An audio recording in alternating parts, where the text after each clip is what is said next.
खबरों के निष्पक्ष विश्लेषण के लिए सब्सक्राइब करें Jantantra TV and press the bell icon. Never miss any update.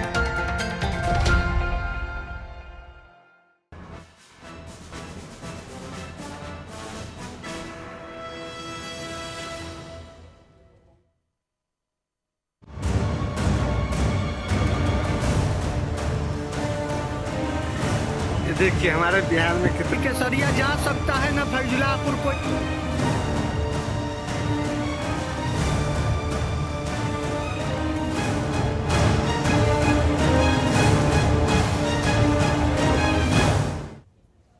नमस्कार, आज का मुद्दा देख रहा मेरे साथ मैं हूं शंकर दत्त पंत। बिहार की सत्ता में सुशासन की वो सरकार काबिज है जिसके मुखिया नीतीश कुमार ने भ्रष्टाचार के मामले में जीरो टॉलरेंस की नीति अपना रखी है, लेकिन सरकार इस नीति पर खरी उतरती नजर नहीं आ रही है। सालों से भ्रष्टाचार का बड़ा खेल चल रहा है, खेल भी ऐसा जिस पर शायद किसी का नियंत्रण या वश नहीं चल रहा है, और इसको सिद्ध किया है उस पुल ने जो महज 29 दिन में भरभरा कर गिर गया, पानी में बह गया, जिसने सुशासन के दावों की सारी पोल खोलकर रख दी है। सबसे पहले आपको ये पूरा मामला इस रिपोर्ट के जरिए दिखाते हैं। हमारे पास कुछ खास मेहमान जुड़ेंगे, उन पर चर्चा करेंगे, लेकिन ये रिपोर्ट आप देखिए किस तरह से बिहार में सुशासन बाबू के राज में आखिर ये क्या हो रहा है। देखिए जरा।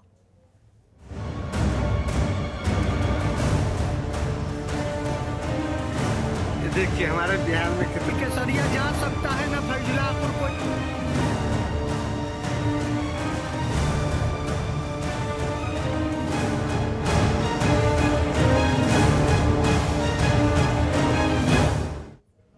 आपको याद होगा पिछले चुनाव में नारा था बिहार में बहार है, नीतीश कुमार है, लेकिन आज हालात बदल गए हैं। आज बिहार में बहार है, सुशासन में भ्रष्टाचार है। ये सवाल उठ रहा है क्योंकि बाढ़ से जनता त्रस्त है, कोरोना की तेज रफ्तार बेकाबू है और जनता के इस जख्म पर भ्रष्टाचार का नमक अलग से रगड़ दिया जा रहा है। बारिश की पहली बौछार में ही सुशासन का पुल ध्वस्त हो जाता है। आपको दिखाते हैं ये रिपोर्ट आखिर किस तरीके से बिहार में सुशासन बापू के राज में ये पुल कैसे भरभरा कर गिर गया। देखिए हमारे बिहार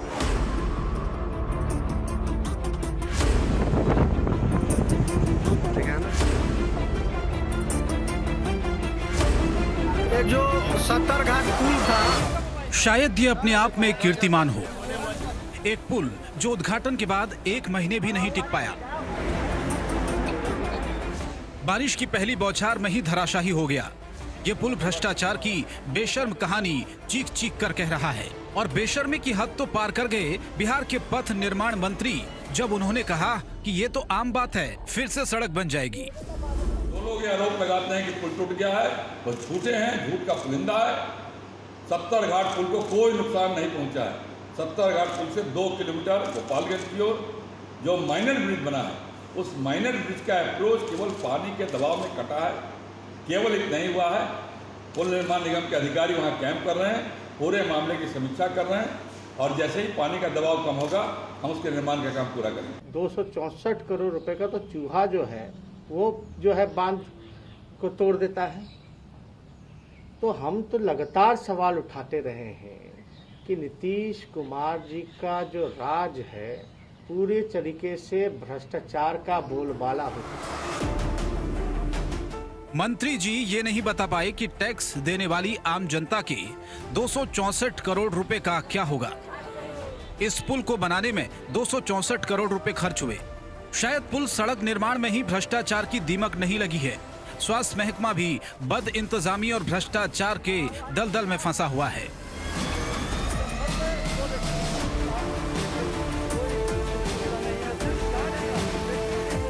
ये वीडियो सत्ताधारी दल के युवा नेता ने ही बनाकर अपनी सरकार को बेनकाब किया है।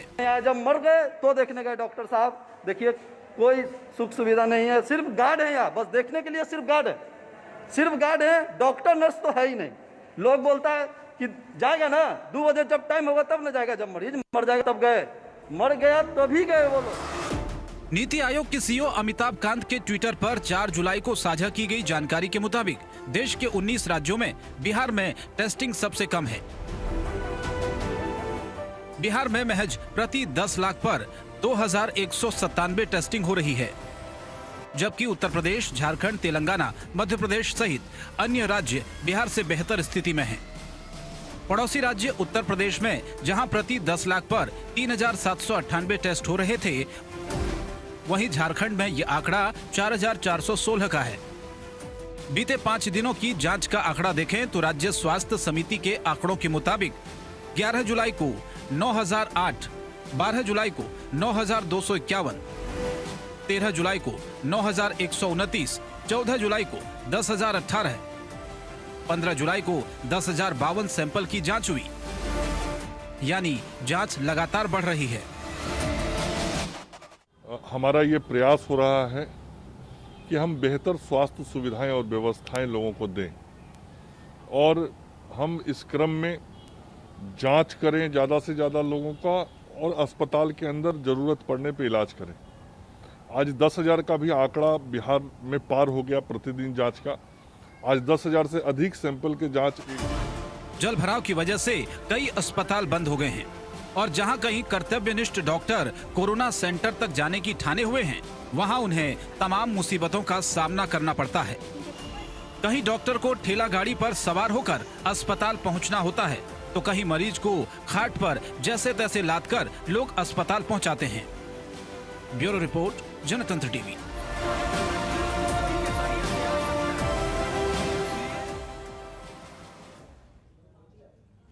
तो देखा आपने पहली बारिश में ही किस तरीके से ये धराशायी हो गया पूरा का पूरा जो पुल है। इस पर सवाल बहुत सारे उठ रहे हैं। सवाल ये है कि भ्रष्टाचार किस तरीके से इसमें हुआ होगा। हालांकि इसकी जांच होगी, लेकिन अभी जो सवाल आज के हैं वो हम आपको बता दें। दरअसल बिहार में जिस तरीके से ये पूरा मामला सामने आया, उसमें सवाल ये उठता है कि भ्रष्टाचार ही भ्रष्टाचार, जनता बेचारी आखिर क्यों है लाचार। क्योंकि 15 साल के सुशासन में जनता को क्या मिला, ये सबसे बड़ा सवाल उठता है। इसके अलावा लगातार जो तस्वीर बिहार से सामने आई है वो ये कि 29 दिन में आखिर कैसे ये पुल टूट गया। 1 महीने भी ये पुल नहीं चला है। ईंट सीमेंट का मजबूत, करप्शन, रेत का कमजोर पुल, ये भी आज का सबसे बड़ा सवाल है कि आखिर क्या ठेकेदारों और मंत्रालय से वसूला जाएगा 264 करोड़ रुपया, कौन देगा ये पैसा। सबसे बड़ा सवाल यह है, जनता की कमाई, जनता के टैक्स से चीजें बनती है, लेकिन किस तरह से आप देखिए भ्रष्टाचार की भेंट चढ़ जाती है। सबसे बड़ा उदाहरण, सबसे बड़ी रिपोर्ट हमने आपको दिखाई। इस पर चर्चा की शुरुआत में करता हूं। 3 खास मेहमान मेरे साथ जुड़ चुके हैं। परिचय करा दूं आपका। असबर शमशी, प्रवक्ता भारतीय जनता पार्टी से मेरे साथ इस वक्त जुड़ चुके हैं। राजेश राठौर जी, प्रवक्ता कांग्रेस पार्टी से जुड़े हुए हैं। अभिषेक झा हैं, प्रवक्ता हैं RLSP के। बहुत स्वागत आप तीनों का। इसके अलावा चितरंजन गगन जी भी हमारे साथ थोड़ी देर में जुड़ेंगे। चितरंजन जी, अगर आपको मेरी आवाज मिल पा रही हो तो लौटूंगा आपके पास भी। सबसे पहले असबर शमशी जी, आप ही के पास मैं आता हूं। 1 महीने भी ये पुल चल नहीं पाया, कौन जिम्मेदार है इसका? 264 करोड़ रुपए बर्बाद हो गए, कौन जिम्मेदार है इसका? देखिए, सबसे पहले तो ये जानना है कि गलत बयानी से तेजस्वी जी काम ले रहे हैं। नहीं, बोल रहे हैं पूरा पुल, एक सेकंड सुन लीजिए तसल्ली से, कि पूरा पुल टूट गया। लेकिन सच्चाई क्या है? सच्चाई ये है कि अप्रोच पथ जो है वो थोड़ा डिस्कनेक्ट हुआ है, और वो भी इसलिए हुआ है कि जब कोई डिजास्टर होता है, बाढ़ आता है, तो आपदा अप्रत्याशित जब पानी का बहाव पड़ जाता है, वैसी एबनॉर्मल स्थिति में वो बहाव से अप्रोच पुल टूटा है। अच्छा। लेकिन तेजस्वी जी इस बात को कह रहे हैं भ्रष्टाचार, जो 24 साल में 24 नहीं, आप कह रहे हैं कि अप्रोच पुल टूटा है। सुनिए असबर जी, आप कह रहे हैं कि अप्रोच पुल टूटा है, तो आप तो बेहतर स्थिति बता सकते हैं ना मुझे। वहां की आवाजाही हो रही है उस पुल से, लोग आ जा रहे हैं, गाड़ियां चल रही हैं। अप्रोच पथ पुल को कहीं कोई नुकसान नहीं है, यानी जो कनेक्ट होता है। सर मुझे बताइए ना, आवाजाही हो रही है क्या वहां से, उस पुल से? मैं बता रहा हूँ ना कि वो पूरा का पूरा पुल जिसको बताया जा रहा है गलत फहमी से, मैं तो पूरे पुल की बात नहीं कर रहा हूँ। आप मुझे इतना बता दीजिए, आप कह रहे हैं कि अप्रोच पुल टूटा है, तो क्या वहां से आवाजाही हो रही है? अप्रोच पथ पुल, अप्रोच पथ मैं बोल रहा हूँ। ठीक है, अप्रोच पथ आप बोल रहे हैं, लेकिन लोग जा रहे हैं क्या वहां से? वो अभी तो बिल्कुल नहीं जा रहे हैं, फिर लेकिन वो जो आपदा है वो अप्रत्याशित नहीं, तो लोग जा नहीं पा रहे हैं, तो फिर आप कैसे बोल सकते हैं सर ये?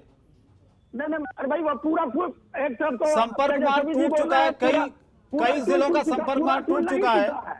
बिल्कुल पुल नहीं टूटा है, वो अप्रोच पथ जो है वो अप्रत्याशित पानी के बहाव से जो आपदा है, उससे बहाव से वो एबनॉर्मल स्थिति में अप्रोच तक डिस्टर्ब हुआ है।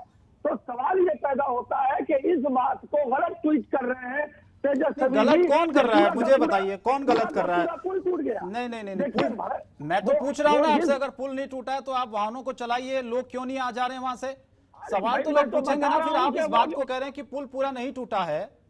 नहीं टूटा है, बिल्कुल नहीं टूटा है, 1.4 किलोमीटर का है। सवाल यह है कि जो अप्रोच पथ है जो, अच्छा मुझे बताइए, मैं आप ही की बात कर रहा था, ये स्थिति क्यों आई मुझे बताइए। देखिए, ये तो एक मैं बार बार बता रहा हूँ कि ये जांच का विषय है, कंपनी स्थल पर है, नहीं, उसके मैनेजिंग डायरेक्टर जांच स्थल तो पर सर है। बहुत चीजों की होती है, जांच किस स्तर पर होती है और कहां पहुंचती है सबको पता है। 264 करोड़ रुपए कौन देगा मुझे बताइए। अरे भैया, कंस्ट्रक्शन कंपनी बनाएगी अगर उसकी गड़बड़ी है। देखिए, ये सुशासन की सरकार तो है। आपने कोई कार्रवाई की अभी तक किसी ठेकेदार पर, किसी निर्माण कंपनी पर कोई एक्शन लिया आपने? पहले तो जांच हो रहा है ना भाई कि मैंने सच्चाई क्या है। गंडक में जो पानी बढ़ने से दबाव होता है और उस स्थिति का आकलन होगा, उस स्थिति के आकलन पर कार्रवाई होगी। ये चीज तो जब पुल बन रहा था, जब इसका निर्माण होना था, उससे पहले तो होमवर्क किया होगा ना। इसके लिए एक्सपर्ट ग्रुप जो है वो रिपोर्ट नहीं, इससे पहले तो होमवर्क किया होगा ना। पानी का तेज बहाव है, कितनी क्षमता का पुल है, ये होमवर्क तो पहले होता है। मैं बार बार यही बात बोल रहा हूँ कि गंडक में पानी बढ़ने से जो दबाव होता है उस स्थिति का आकलन होगा। तो क्या ये पहले पता नहीं था निर्माण कंपनी को, जिसको ठेका दिया गया था, जिस ठेकेदार ने बनाया, क्या उसको अंदाजा नहीं था कि कभी भी ऐसी स्थिति हो सकती है? वो आकलन एक्सपर्ट ग्रुप करेगी, वो रिपोर्ट देगी। नहीं, मुझे बताइए कि जिस ठेकेदार ने, जिस निर्माण कंपनी ने इसे बनाया है, क्या उसको इस बात की जानकारी नहीं होगी? क्या उसने बिना होमवर्क किए आपने? मैं वही बात कह रहा हूँ कि अगर गुणवत्ता में कमी है तो एक्सपर्ट सर कमी क्या, ये तो साफ साफ दिख रहा है ना। अभी भी आप कह रहे हैं कि गुणवत्ता में कमी है, गलती है कि नहीं है मुझे बताइए। नहीं, कमी अगर हो, आप गलती मान रहे हैं कि नहीं मान रहे, मुझे बताइए पहले। आप गलत तोड़ रहे हैं। मैं कह रहा हूं कि एक्सपर्ट ग्रुप रिपोर्ट देगी, और अगर एक्सपर्ट ग्रुप ये रिपोर्ट देती है कि ये नेचुरल कैलामिटी के कारण हुआ है या कोई गड़बड़ी है, वहां पर स्पॉट पर बैठे हुए हैं कंस्ट्रक्शन कंपनी के लोग, वहां पर एमडी बैठे हुए हैं और वो आकलन कर रहे हैं, जो भी दोषी होगा असबर जी, कार्रवाई होगी। असबर जी, अभी ये दूसरी सरकार में हुआ होता ना सर, आप बहुत सारे सवाल उठा देते। नहीं, सवाल ये पैदा होता है। नहीं, गलती मानिए ना। अगर ये पुल, अगर यहाँ से आवाजाही शुरू हो जाती और उस वक्त कोई हादसा होता, लोगों की जान जाती, तो फिर आप क्या करते? गुणवत्ता को लेकर कुछ कमी नहीं है, और ये मैं बता रहा हूँ। आप गलती मानेंगे नहीं, आप गलती मानेंगे नहीं, मुझे पता है। राजेश राठौर जी, आप बताइए कौन है जिम्मेदार?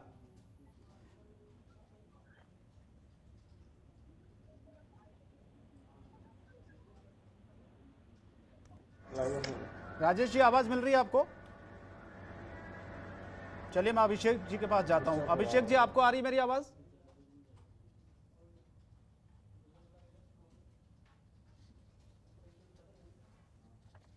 लेकिन फिलहाल मैं आपको बता दूं कि जो पूरा ये वाकया हुआ है बिहार में, सवाल आज हमारे बहुत सारे हैं। सवाल यह है कि 264 करोड़ रुपए इस पुल की लागत में आए। आप देखिए किस तरीके से वो भ्रष्टाचार की भेंट चढ़ गया। बिहार में बहुत सारे दावे किए जाते हैं सरकार की तरफ से, लेकिन आप देखिए उसकी हकीकत आज सामने आई है। चितरंजन गगन जी भी प्रवक्ता हैं आरजेडी के, वो शायद मेरे साथ अभी जुड़ रहे हैं। चितरंजन जी, अब आपको मेरी आवाज मिल पा रही है स्पष्ट? हाँ, मिल रही आवाज। अब आप बोलिए, कौन जिम्मेदार है? असबर शमशी जी तो मान ही नहीं रहे हैं कि कोई गलती हुई है। न निर्माण कंपनी से कोई गलती हुई, न ठेकेदार से कोई गलती हुई, न कहीं पर कोई पुल टूटा है, सब कुछ ठीक है बिहार में।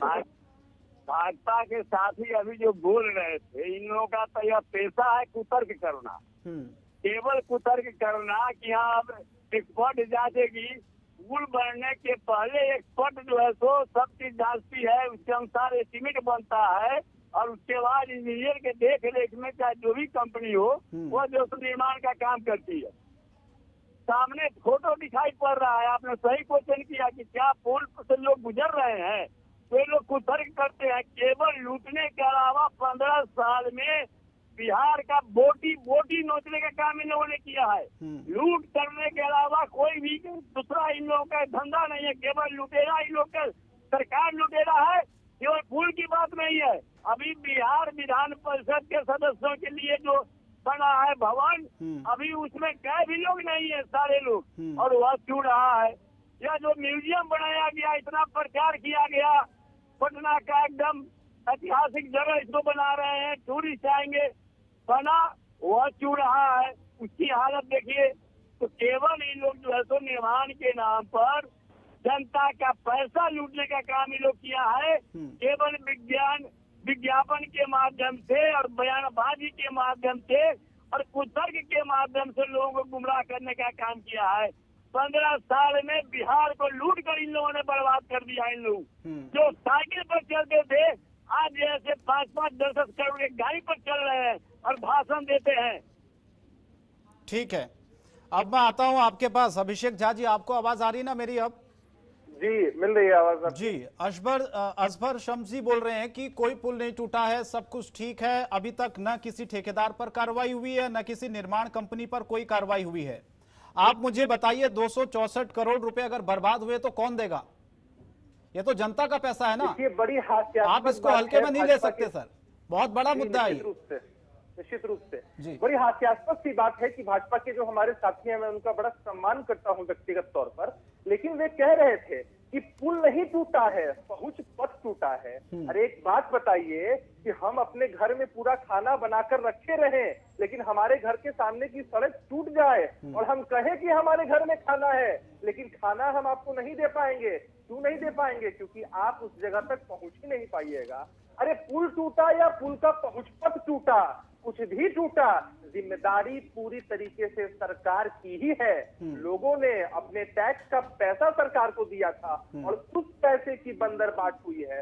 264 करोड़ 1-2 रुपए नहीं है, लेकिन सुशासन की इस सरकार के लिए मैं आपको बताना चाहता हूं, या 264 करोड़ की रकम बहुत छोटी होती होगी, क्योंकि ये लोग तो उससे कहीं गुना ज्यादा पैसा ऐसे ही डकार गए हैं। ठीक जिक्र कर रहे थे आरजेडी के हमारे साथी की। आप देखिए पटना में कि एमएलसी और एमएलए लोगों के लिए जो भवन का निर्माण हुआ है, उसमें किस तरह की गड़बड़ी पाई गई है। अभी कोई घर में नहीं घुस रहा है, नल टूट रहे हैं, दीवालों में दरार आ रही है। आखिर इस सुशासन रूपी सरकार ने इतना गिरा दिया है, प्रदेश में विकास का स्तर कहने लायक नहीं है। राजेश राठौर जी, आपसे मेरा सवाल है, पहले भी आपको आवाज नहीं आ पा रही थी, शायद अब आपको मेरी आवाज मिल पा रही होगी। बिहार के पथ निर्माण मंत्री हैं, वो ये कहते हैं कि ये तो बहुत आम बात है। क्या ये आम बात है सच में? कोई मायने नहीं रखता 264 करोड़ रुपए? क्या इसी तरीके से भ्रष्टाचार होता रहेगा?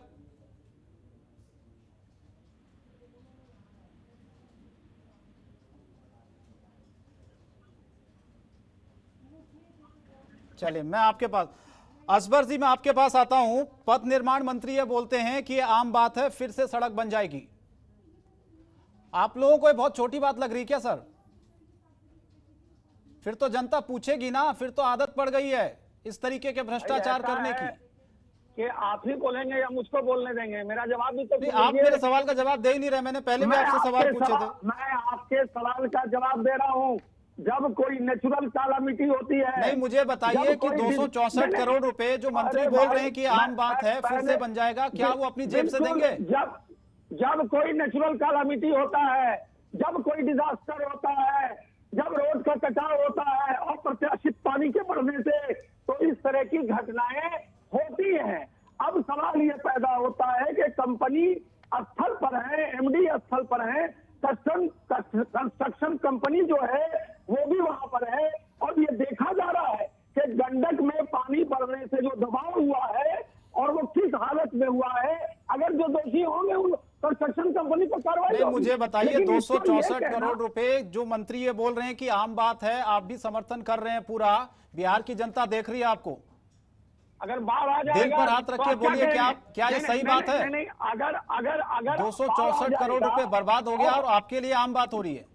नहीं, मैं कह रहा हूं कि अचानक बाढ़ आ जाएगा और प्रत्याशित बहाव हो जाएगा, उससे सड़कें टूट जाएंगी, तो आप उसको क्या कहेंगे? वो नॉर्मल चीज नहीं है, वो एबनॉर्मल चीज है।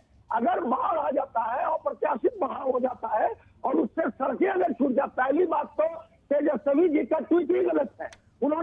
पुल टूट गया, जबकि अप्रोच रोड जो है वो ध्वस्त हुआ है और गुणवत्ता को लेकर कोई कमी नहीं है।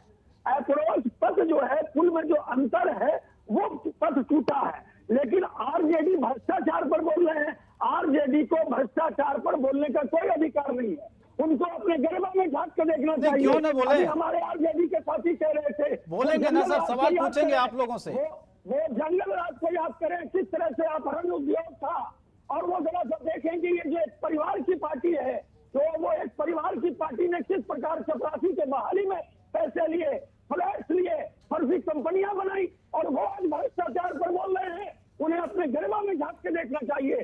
जब कोई नेचुरल कैलेमिटी होती है, जब कोई डिजास्टर होता है, जब कोई अप्रत्याशित होता है, वैसे हालत में अगर पथ टूटता है या डैमेज होता है, तो उसके लिए सारे लोग उससे, आप लोगों के लिए आम बात हो सकती है, आपके मंत्री जी के लिए आम बात हो सकती है, लेकिन जनता के लिए, हमारे लिए आम बात नहीं है। मैं फिर से आपको दोहराऊं असवर जी, फिर से मैं दोहरा रहा हूं। राजेश राठौड़ जी, आप बोलिए, आपको पहले मेरी आवाज नहीं मिल पा रही थी, शायद अब मिल पा रही होगी।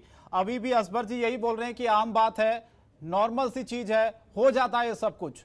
क्या इसी तरीके से होता रहेगा? क्या जनता का पैसा पानी में बहता रहेगा इसी तरह से? पुल टूटते रहेंगे, सरकार के मंत्री, सरकार के प्रवक्ता इसे आम बात कह के टाल देंगे?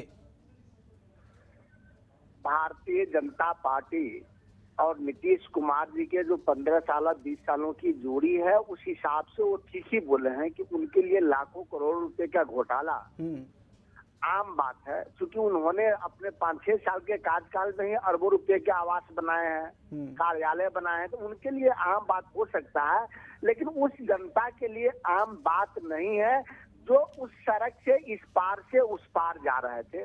शायद शमशी साहब को ये पता होगा, हम ये नहीं कहते कि नहीं होगा। कोई भी बड़े पुल का निर्माण होता है तो उसमें पहुंच पथ में छोटे छोटे पुल के निर्माण का भी उसी में बजट रहता है। तो आखिर अब पुल ढहे, पुल का पहुंच पथ ढहे या पहुंच पथ के छोटे पुलिया ढहे, वह पुल निर्माण के ही कार्य के समय उसको इंगित किया जाता है कि इसकी जिम्मेदारी क्या किसकी होगी। दूसरा, पानी के बढ़ते बहाव के कारण बह गया। अरे पुल का निर्माण ही इसलिए होता है कि बरसात के दिनों में पुल को पार करें, नदियों को पुल के पार करें। नदियों के पास बगल में जो पहुंच पथ है उसमें पुल इसलिए बनता है कि जब नदी का जल स्तर बढ़े तो उसमें उस पुल के माध्यम से पानी निकल जाए। इतनी समझ अगर उनको नहीं है तो इसमें हम क्या सकते हैं। 15 साल के पिछले सरकार को गाली देकर नहीं, इस सरकार की अगर प्राथमिकता है तो गाली देते रहे, लेकिन जनता इनके इस 15 साल के हिसाब को समझती है कि ये सरकार या नीतीश कुमार की ऐसी सरकार जो 15 साल के सुशासन का पुल 15 दिन में ढह जाता है। दूसरा, अगर भागलपुर का हम संदर्भ ले, आपको पिछले साल ध्यान होगा 2 साल पहले कि भागलपुर का एक बैराज जिसको मुख्यमंत्री और जल संसाधन मंत्री तत्कालीन लालन कुमार जी को उद्घाटन करना था, उसे एक दिन पहले वो ध्वस्त हो गया। अब इस पे उसकी जिम्मेदारी उन्होंने चूहों पे डाल नहीं, तो असबर जी तो मान ही नहीं रहे ना, किशोर जी को, चितरंजन जी, सरकार और सरकार के मंत्री तो मान ही नहीं रहे पुल कहीं टूटा है, कुछ क्षतिग्रस्त हुआ है, देंगे या उस कंपनी को देंगे। 264 करोड़ रुपए उनके लिए आम बात हो रही है। किसी पे जिम्मेदारी नहीं आई है, इसलिए नहीं आई कि उसमें बंदरबाट जो पैसे का होता है वो नीचे से ऊपर तक जाता है। नंदकिशोर जी अछूते नहीं है, सबको पता है नंदकिशोर जी का राजनीतिक जीवन कहाँ से शुरू हुआ। आज नंदकिशोर जी, चितरंजन जी आप बोलिए, कई गाड़ियों की एजेंसी कैसे है, पेट्रोल पंप कैसे है, उद्योगपति कैसे हो गया, तो उनके लिए ये आम बात होगा।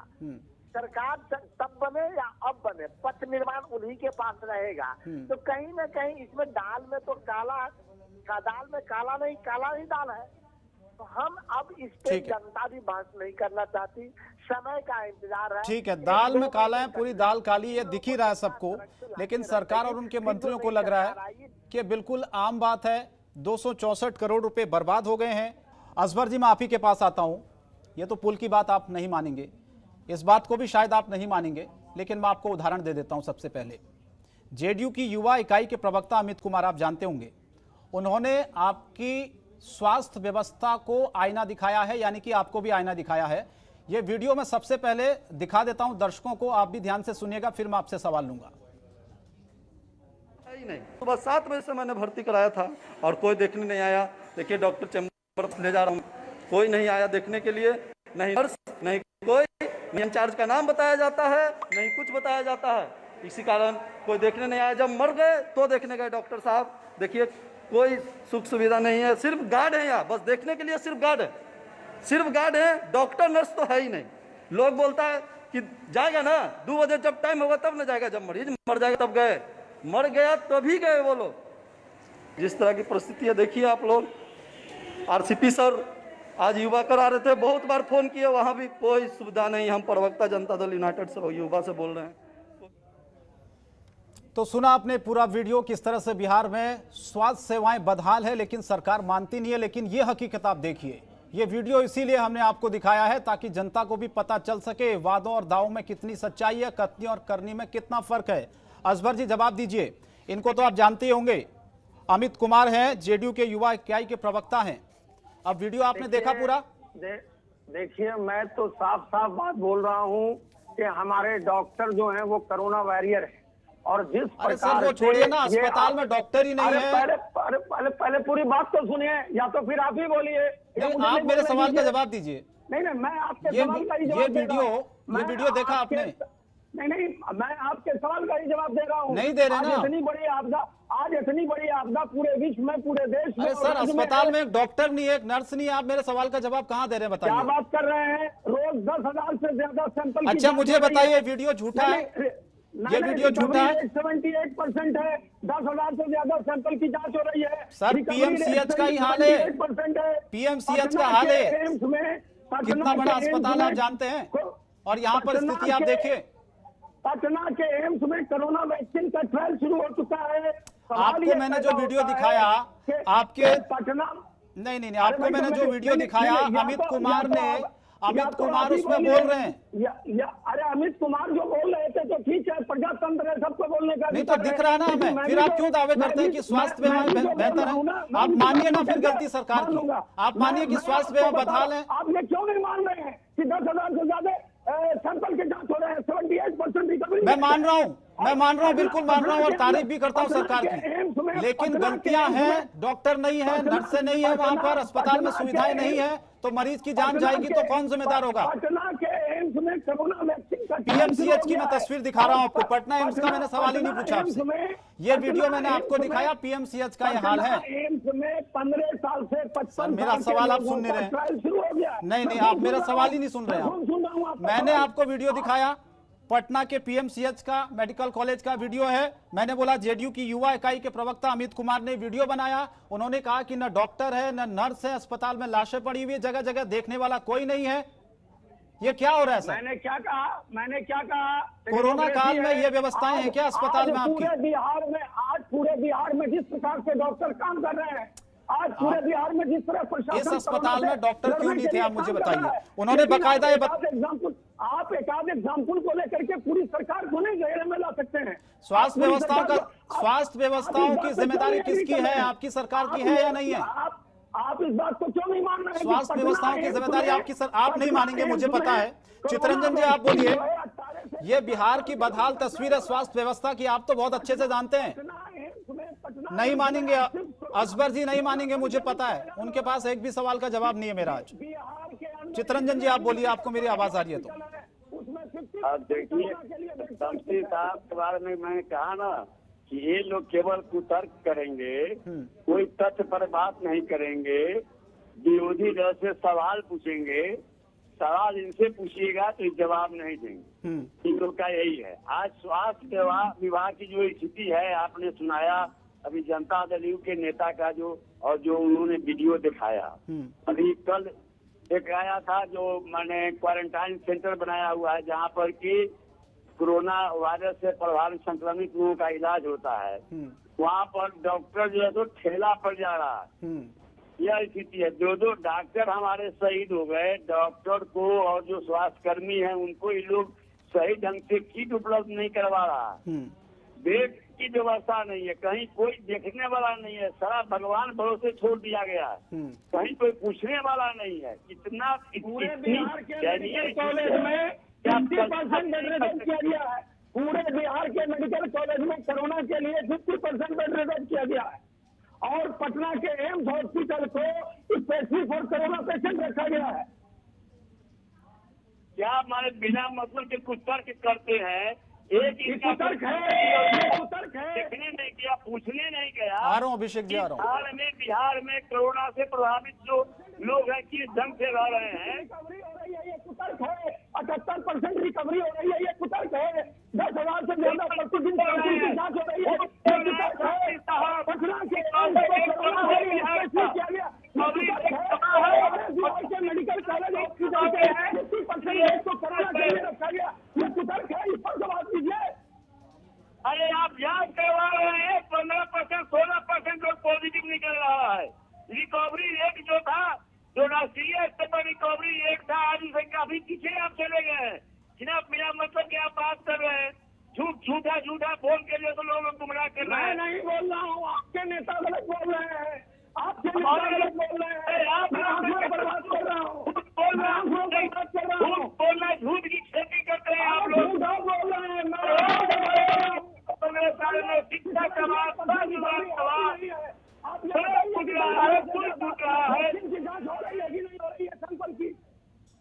अरे और लेके छोड़िए शमशी साहब, भाजपा में 100 लोगों का जांच हुआ, 70 लोगों का पॉजिटिव निकला। क्या कर रहे थे 4 महीना से आप लोग? आप भी अपना जांच कराइएगा तो हो सकता है। जब ये आपदा है, तो किसी का कुछ हो सकता है। आप भी जांच कराएंगे तो हो सकता है हो जाए। ठीक है, अभिषेक जी भी कुछ बोलना चाह रहे हैं। अभिषेक जी भी सवाल पूछना चाह रहे होंगे असबर साहब से। अभिषेक, सवाल पूछे, क्योंकि कोई मानने के लिए तैयार नहीं। यहाँ पर स्वास्थ्य व्यवस्थाएं बदहाल है, मैंने तो बाकायदा वीडियो दिखाया। अब इससे बड़ा प्रूफ क्या दिखाएं, बताइए आप। आपको लगता है ठीक है सब कुछ? नहीं, इनका तो 100 में 70 आदमी निकल गया कोरोना पॉजिटिव। हाँ, अब तो जहाँ भाजपा वाले जा रहे हैं, भाजपा जमात के लोग भाग रहा है। यहाँ गया कोरोना फैलाने वाला, भाजपा से अलग रहो।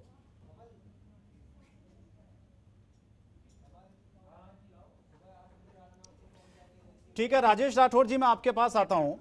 स्वास्थ्य व्यवस्थाओं की क्या स्थिति है बिहार में, वो भी इस कोरोना काल में? ये क्या छोटा मुद्दा है क्या? पीएमसीएच इतना बड़ा मेडिकल हॉस्पिटल, लोग बड़ी उम्मीद के साथ अस्पताल आते हैं, लेकिन वहां पर ही ये बदइंतजामी, इलाज नहीं मिल रहा, लोगों की मौतें हो रही हैं।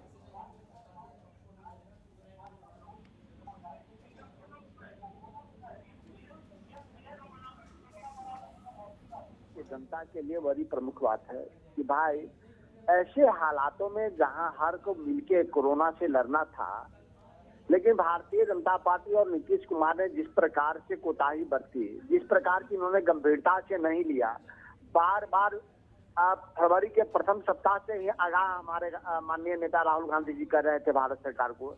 यहाँ नीतीश कुमार जी को हम लोग भी आगाह करने का प्रयास किए।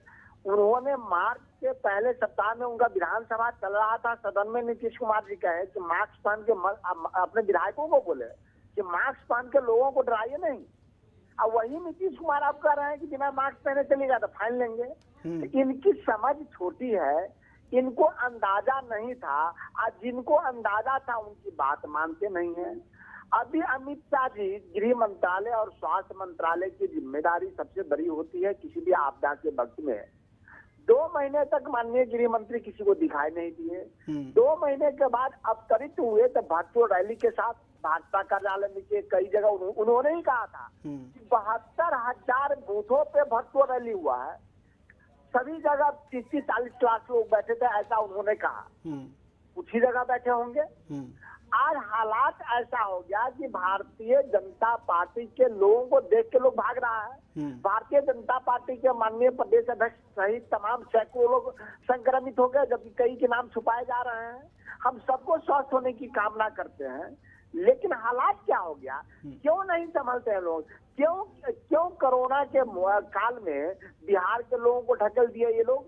आज जो हालात बन गई है, पहले मरकज वाले के देख के भगवाते थे भारत के लोगों को, आज भारतीय जनता पार्टी के लोगों को देख के भारत के लोग भाग रहे हैं, ये कोरोना वाले आ गए सिर्फ इसलिए कि इन्होंने लापरवाही बरती है। असबर जी जवाब दीजिए, क्यों लापरवाही बरत रहे हैं आप इस कोरोना काल में?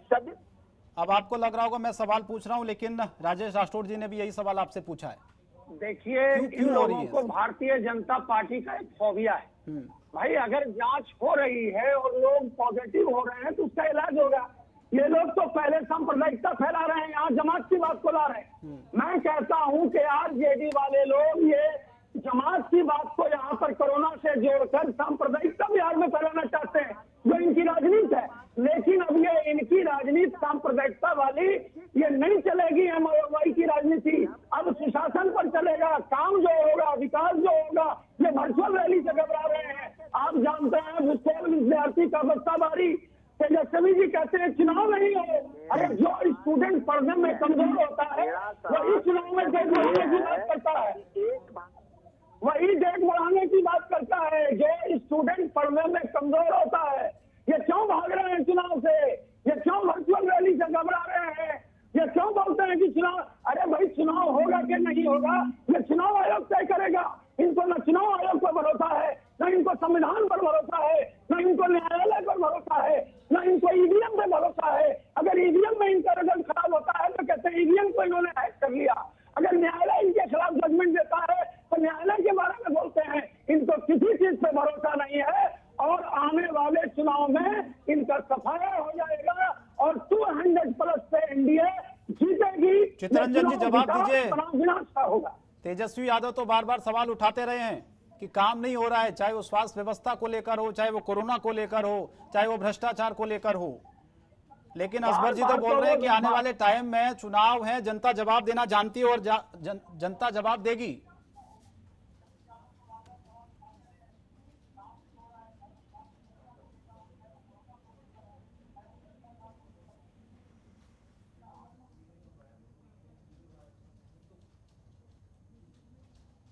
चितरंजन जी आपको आवाज मिल रही मेरी? अब हाँ आवाज मिल रही है। असबर जी का जवाब आपने सुना। मेरा सवाल आपसे ही है, तेजस्वी यादव भी सवाल कई सारे उठा चुके हैं। आपको लगता है सब कुछ ठीक है बिहार में, सुशासन राज है? देखिए बिहार में कुछ भी ठीक नहीं है। इतनी बदतर स्थिति बिहार में है। किसी भी क्षेत्र में आप जाइए, स्वास्थ्य का मामला हो, शिक्षा का मामला हो, विकास के जो बात करते हैं, विकास के यहाँ पर विकास की स्थिति आप देख रहे हैं कि जैसे पुल टूट गया, अभी जो है सो मुश्किल से जस्ट अभी कुछ दिन उसके उद्घाटन किए हुए होता है, टूट गया। कहीं भी लॉ एंड ऑर्डर का मामला हो, केवल ये लोग बकरोलबाजी और बतुलबाजी के अलावा कुछ इन लोग के पास में नहीं है। केवल रंग रोगन की सरकार है, विज्ञापन की सरकार है और जो है तो केवल झूठ बोलकर लोगों को गुमराह करना, इसके अलावा कहीं कुछ भी नहीं। इतना अधिक लूट हुआ, इतना भ्रष्टाचार के एकदम समझिए कि भ्रष्टाचार की गंगोत्री बढ़ रही है इस राज्य में। एक दो नहीं, प्रधानमंत्री नरेंद्र मोदी खुद कर चुके हैं। 56 घोटाले का आरोप उन्होंने लगाया था। आज भाजपा के लोग बोल रहे हैं, पहले तो इन लोगों को जवाब देना चाहिए कि जब नरेंद्र मोदी जी यहाँ बिहार में आए थे और उन्होंने नीतीश कुमार पर 56 घोटाले का आरोप लगाया था। ठीक है, ये बड़ा आरोप आपने लगाया, मैं जवाब ले लेता हूँ। असबर जी जवाब दीजिए मेरे को। भैया वो भी आरजेडी वाले थे। हाँ वो भी आरजेडी वाले थे जो 15 साल उन्होंने अपहरण का उद्योग चलाया था। उन्होंने स्कूटर पर भैंस और गाय को लाके चारा घोटाला किया था। आज होटवार जेल में लालू जी हैं, उनसे ये सवाल पूछिए। वो भी आरजेडी पीरियड की बात थी। ये आरजेडी वाले राजनीति का अपराधीकरण करते हैं, अपराध का राजनीतिकरण करते हैं और भ्रष्टाचार का सरकारीकरण करते हैं। वो भी आरजेडी वाले लोग थे। अरे आप मंडल के खिलाफ में कमंडल लेकर घूमने वाले, आप लोगों को बर्दाश्त नहीं हुआ कि एक छोट जात का लड़का बिहार का मुख्यमंत्री बना है। आप लोगों को बर्दाश्त नहीं हुआ कि एक पत्थर तोड़ने वाली सब जो है तो अति महादलित का मुसहर जात की महिला लोकसभा में चली गई और इसलिए आप लोगों ने साजिश कर, षड्यंत्र कर, झूठा आरोप लगाकर और ये मसीहा, सामाजिक न्याय के मसीहा लालू यादव पे साजिश के तहत जेल भेजने का काम किया है आप लोग। ठीक है, अभिषेक झा बहुत देर से बोलना चाह रहे थे, जवाब दीजिए असबर जी, फिर मैं जा रहा हूं अभिषेक के पास, जल्दी से बोलिए। देखिए ऐसा है, मैंने क्या कहा, ना इन्हें न्यायालय पर विश्वास है। हाँ। अगर न्यायालय सजा देती है तो ये न्यायालय पर विश्वास नहीं करेंगे, इनको संविधान पर विश्वास नहीं है, इनको चुनाव आयोग पर विश्वास नहीं है। इनका जो पिछले 15 साल था चपरासी के बहाली में लेते थे और किस प्रकार से उनके परिवार के शादी में पूरे पटना से गाड़ियां उठा ली जाती थी, ये वो भूल गए। किस प्रकार से मॉल और मिट्टी घोटाला हुआ, ये वो भूल गए। 24 साल में लालू तेजस्वी जी 24,000 करोड़ के घोटाले में है, पहले उनको अपने गरीबों में झांक के देखना चाहिए। ये आरजेडी वाले भ्रष्टाचार के पर्याय है और ये तबलीग है, सब जानती है। आने वाले चुनाव में दूध का दूध और पानी का पानी हो जाएगा।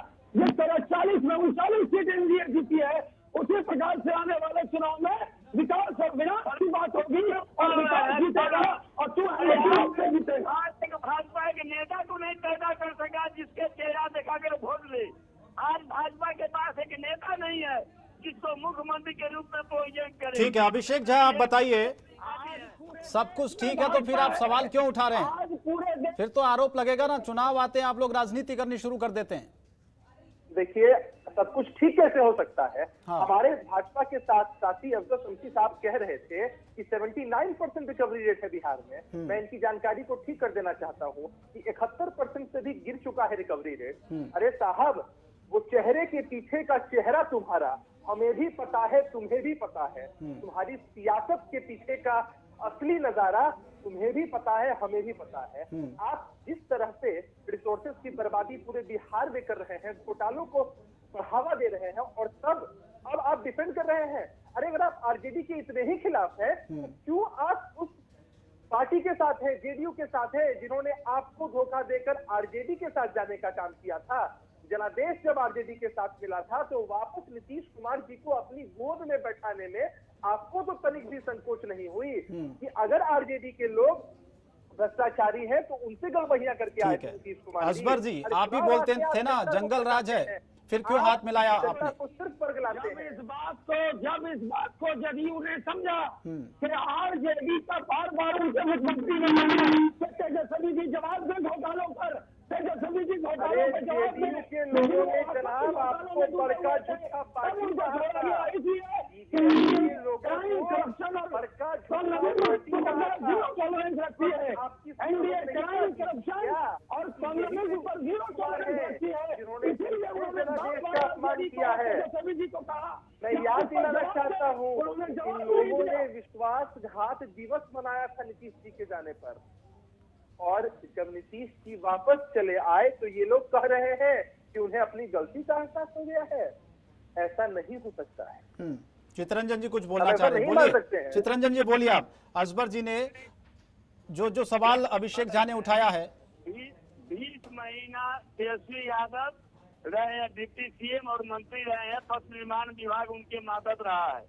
एक साबित कर दे कहीं पर कि ये कहीं गड़बड़ी कुछ हो, और जो तो आज चुनौती दे रहे हैं तेजस्वी यादव। अब 15 साल पहले का खिस्सा कहानी सुना रहे हैं। 15 साल से कर क्या रहे हैं?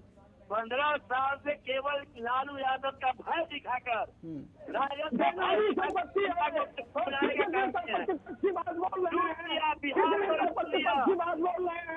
जो बचपन के नाम संपत्ति को अर्जित किया गया है, क्या बोल रहे हैं? क्या बोल रहे हैं? पैसा देगा।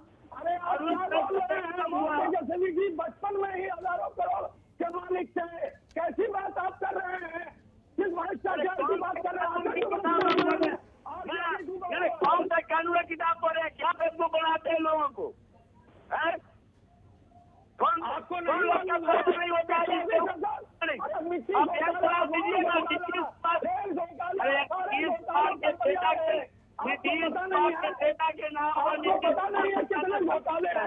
कितने घोटाले तेजस्वी जी के नाम? अरे क्या बदलोली कर रहे हैं? जवाब दीजिए। अरे आप बदलोली कर रहे हैं, आप सत्यों को जवाब दीजिए। आप आरजेडी के सत्यों को जवाब दीजिए। सजा सुनाया है, न्यायालय ने सजा सुनाया है, और बहुत जल्द में लालू जी जवाब दीजिए। सुनाया है, बदचेती आप कर रहे हैं, ज्यादा प्रॉपर्टी है, जवाब दीजिए। अरे बदचेती आप कर रहे हैं, न्यायालय ने सारा घोटाला में सजा सुनाया है। चले मैं एक आखिरी कमेंट राजेश राठौर जी से लेना चाहता हूं। राजेश जी आप बोलिए, बहुत देर से आपके पास नहीं आ पाया मैं जी। अभी 2 महीने 3 महीने का इंतजार है। अब इनके लिए हम लोग को कोई, मेरे पास कोई शब्द नहीं है, ना जनता के पास शब्द है, सिर्फ है परिवर्तन का एक शब्द। क्योंकि इनको ये बात पता नहीं है, मैं साधारण बात पूछा हूं उनसे कि भारतीय जनता पार्टी के कार्यालय के सैकड़ों लोग कोरोना संक्रमित कैसे हुए, इसका जवाब ये नहीं दे पा रहे हैं। क्योंकि इनको चुनाव पहले है, जनता की जान बाद में है। अभी भी इनसे आग्रह करते हैं कि ये सरकार में है, सारा तंत्र इनके हाथ में है। ये लोग चुनाव को छोड़ के, चुनाव कब भी होगा, ये लड़ेंगे। अगर कर्म अच्छा होगा तो जीतेंगे, कर्म खराब होगा तो हारेंगे। लेकिन अभी इनकी जिम्मेदारी है कि ये जगह पे है, जनता की सेवा में ध्यान लगाए, नेक कामों में ध्यान लगाए, बदतूती में ध्यान नहीं लगाए, तो उससे लगेगा एक संविधान का, लोकतंत्र का बेहतर पालन हो रहा है। अन्यथा लगेगा कि घोटालों की सरकार, घोटालों के संरक्षण में चल रहा है। चलिए, बहुत बहुत धन्यवाद आप सभी का। असबर जी, चितरंजन जी, राजेश राठौर जी, अभिषेक झा। वक्त की कमी, इस डिबेट को आगे नहीं बढ़ा पाएंगे। बहुत शुक्रिया वक्त देने के लिए। लेकिन सवाल आज का वही था कि जिस तरीके से भ्रष्टाचार का ये पुल था, 264 करोड़ रुपए, आप देखिए किस तरह से जनता की गाढ़ी कमाई थी, लेकिन महज 29 दिन में ये पुल बह गया। लेकिन अभी तक किसी के खिलाफ कोई कार्रवाई नहीं हुई है, नहीं निर्माण कंपनी के खिलाफ कोई कार्रवाई हुई है, नहीं ठेकेदार के खिलाफ कोई कार्रवाई हुई है। सरकार और उनके प्रवक्ता जाहिर तौर पर ये मान रहे हैं कि ये आम बात है, कोई बड़ी बात नहीं है। लेकिन चुनाव नजदीक है, राजनीति बिहार में बहुत तेज है, कोरोना का डर अपने आप में है, स्वास्थ्य व्यवस्थाओं का हाल हमने आपको दिखाया। ऊपर से अगर इस तरीके की स्थितियां पैदा होती हैं, भ्रष्टाचार की चीजें सामने आती हैं, तो फिर जनता जवाब देना भी जानती है। क्योंकि सवाल आज का यही था हमारा कि आखिर जिस तरीके से बिहार में जो पुल की हम बात कर रहे हैं महज 29 दिन में धराशायी हो गया, तो आखिर इसका जिम्मेदार कौन होगा? 264 करोड़ रुपए आखिर कौन देगा? जनता की गाढ़ी कमाई आखिर किसकी जेब में गई है? क्या किसी के खिलाफ कोई कार्रवाई होगी या फिर इस बात को भी दबा दिया जाएगा? सवाल आज का यही था। फिलहाल बहुत बहुत शुक्रिया आप सभी लोगों का हमारे साथ जुड़ने के लिए। आज के मुद्दा में इतना ही। जनतंत्र टीवी पर खबरें लगातार जारी रहेंगी। नमस्कार।